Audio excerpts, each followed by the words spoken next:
And I'll conclude my presentation by suggesting few steps. Number one, as I said earlier, traditionally we are just busy with one another on few topics like Quran and the Bible, what is right, what is wrong. I'll suggest some new topics to develop mutual understanding and love between the both communities. As I always said to my Christian friends, try these topics. These new topics are the combination of management and leadership concepts with religious theology. For example, stress management in Islam and Christianity, how we both Muslims and Christian can sit together and find a way to manage our daily stress, because sometimes this stress, when we inject this stress in religious theology, the religious extremism comes out.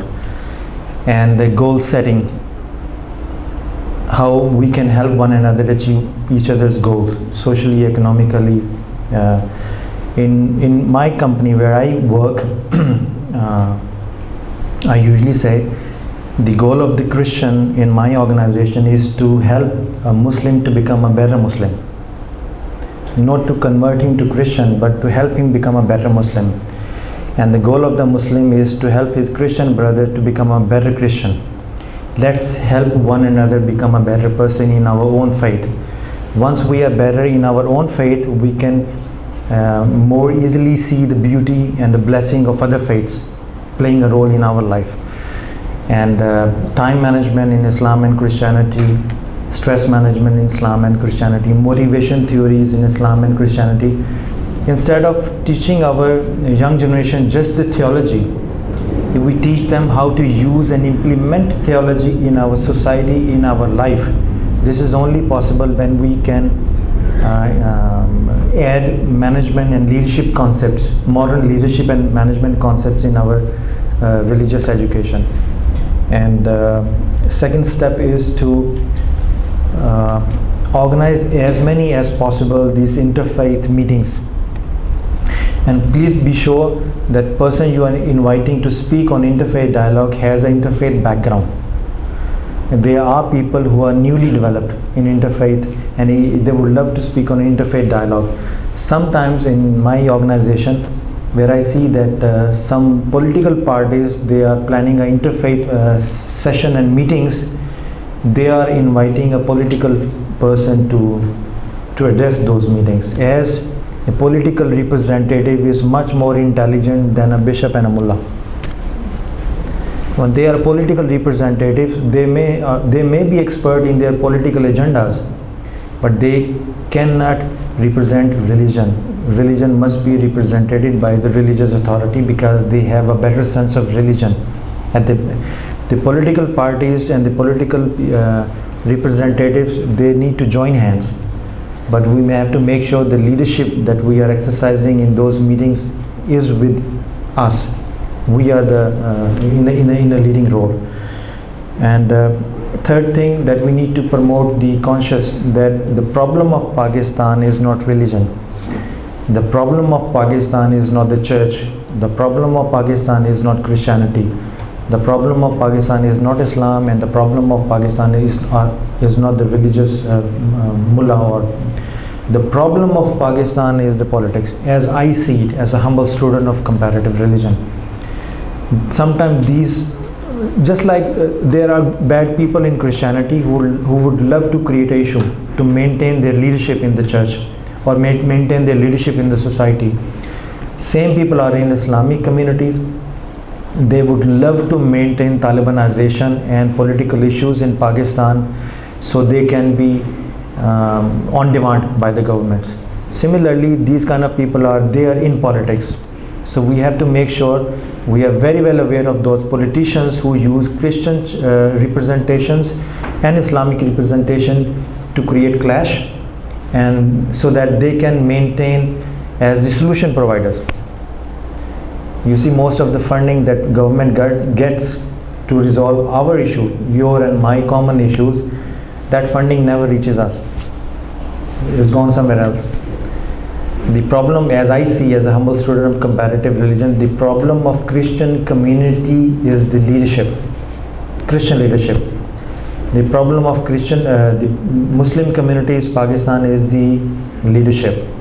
We need to produce more good leaders in our community, especially in young generation, and that is only possible when we teach them the Bible, and also we teach them how to apply biblical teaching in life.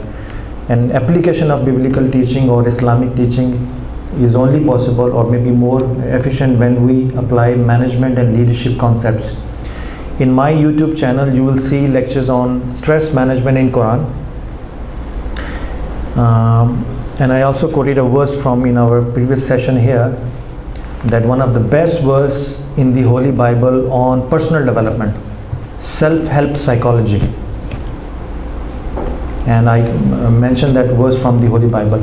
Instead of interpreting the biblical text in a religious manner, why not try to understand the Holy Bible from the management and leadership point of view? Why not try to understand Jesus Christ as the CEO of his own mission? How he motivated his people, how he motivated his team and managed his team, and there was the whole society was against him. Why not try to get some application lessons from the life of Jesus Christ?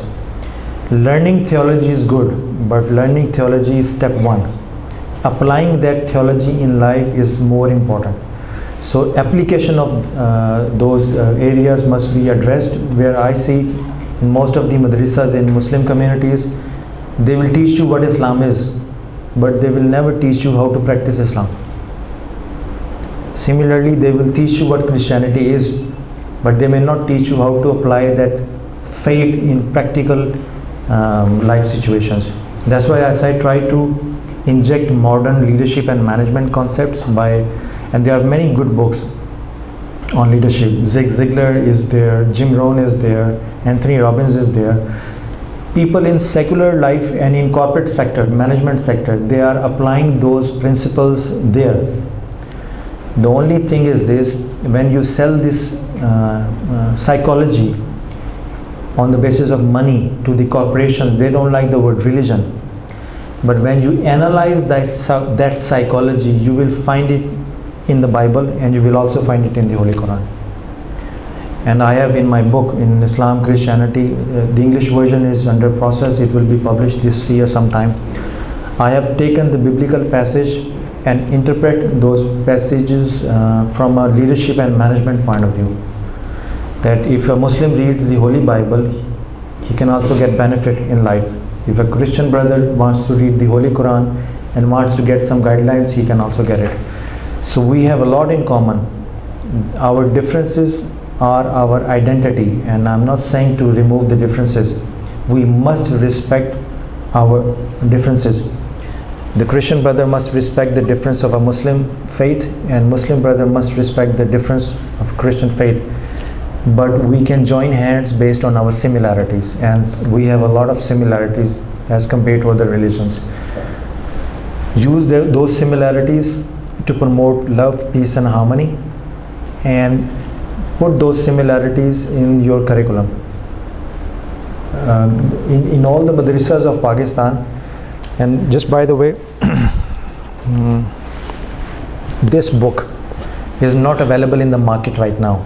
My publisher has told me that he cannot publish it anymore, because I have mentioned the names of those scholars who are considered to be genuine scholars in Pakistan to promote peace, but what they have written in their books, just 2 examples I gave them, he has threats from those school of thoughts that not to publish those books. But this entire book is now on Scribd, free of downloading. And what I'm saying, this is the first book in the history of Urdu language. This is the first book in the history of Indian Pakistani subcontinent, and this is the first book in the history of Arabic language.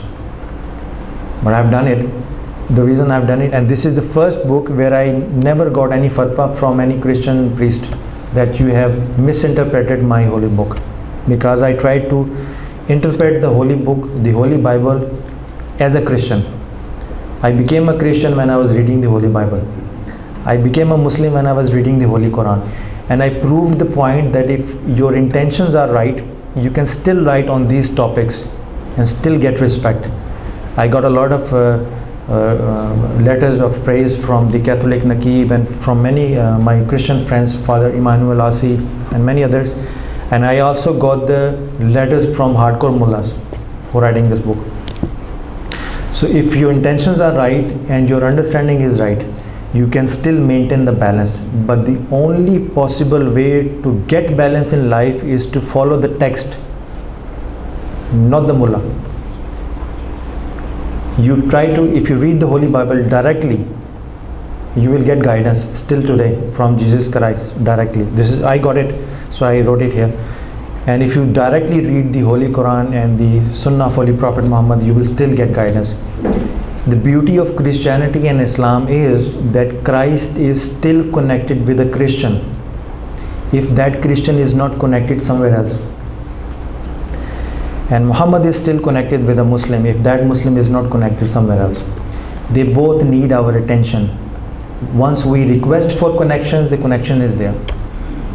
And once you establish that connection and put that connection in writing, if you go to Christian bookshop, tell them you want to get a book on interfaith dialogue that is written keeping the situation of Pakistan, you won't get it. Same situation is with Islamic bookshops. We are busy proving who will go to heaven or go to hell. But we are not focusing our problems.